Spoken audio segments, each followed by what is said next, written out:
राज्याची आर्थिक परिस्थिती अशी आहे का की आज शेतकऱ्यांना आपण तात्काळ मदत देऊ शकू? आपण जे 22 कोटी रुपये दिले म्हणून सांगताय, वाटप सुरू आहे म्हणून सांगितलं जातं, ते मागच्या नुकसानीचे आहेत. आता होणाऱ्या नुकसानाची काय? नुकसानीचे नाही, याच पावसाळ्यामध्ये अतिवृष्टी झालेली असंच की 2 आहे ना, जून जुलै. आता तुम्हाला अतिवृष्टी आता झालेली आहे. ह्या सोलापूर जिल्ह्याचा जर विचार करायचा तर जवळजवळ ह्या महिन्यामध्ये तिथं जास्त नुकसान झालेले. त्यामुळे आता पाऊस पडल्याशिवाय, पंचनामा झाल्याशिवाय, अहवाल प्राप्त झाल्याशिवाय आपल्याला काय करता येणार नाही. पण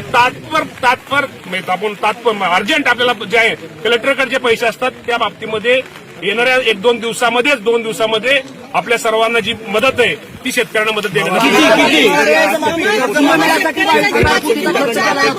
ओला दुष्काळ जाहीर झाला पाहिजे, कर्जमाफी झाली पाहिजे. असं कसं तुम्ही सगळे बसून गोंधळगाव येथे मी आलो, इथं लोकांची भावना आहे.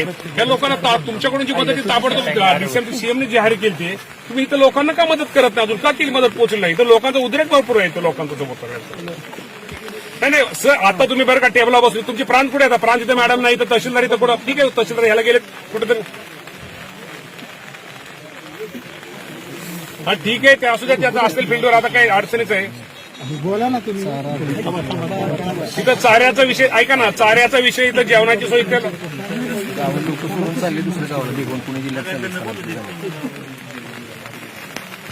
उद्या मात्र सगळ्यांना चारा साहेब मिळाला असं करा सगळ्यांना, कारण चाऱ्याची सगळ्यांची अडचण महत्वाची. आणि आता जेवणाचं बऱ्यापैकी झालंय. चाऱ्याचाच विषय, जेवणाची त्यांनी जेवणाची सोय सगळ्या ग्राम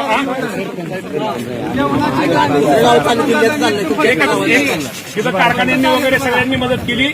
चाऱ्यांचं 1 मिनिट मी एका शेतकऱ्याकडे फोन देतो. चाऱ्याच्या बाजूमध्ये ऐका परत तरी करा. मामा हॅलो, कर्जमाफीची मागणी होते.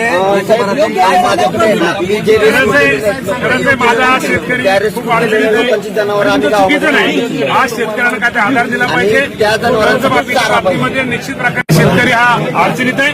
कर्जमाफीच्या बाबतीमध्ये राज्याचे मुख्यमंत्री आणि दोन्ही मुख्यमंत्री निश्चित प्रकारे येणाऱ्या काळामध्ये हा निर्णय घेण्याचा प्रयत्न करतील. दिवाळीपूर्वी 100% शेतकऱ्याला मदत केली जाईल. राज्याचा कृषी मंत्री म्हणून मी आज तुमच्या समोर विमान अपघातामध्ये बेलगाव हल्ल्यामध्ये 50 लाख केली, 1 कोटी केली.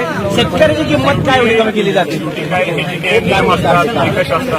शेवटी वरिष्ठ पातळीवरती किंवा सगळा हे करून असतो.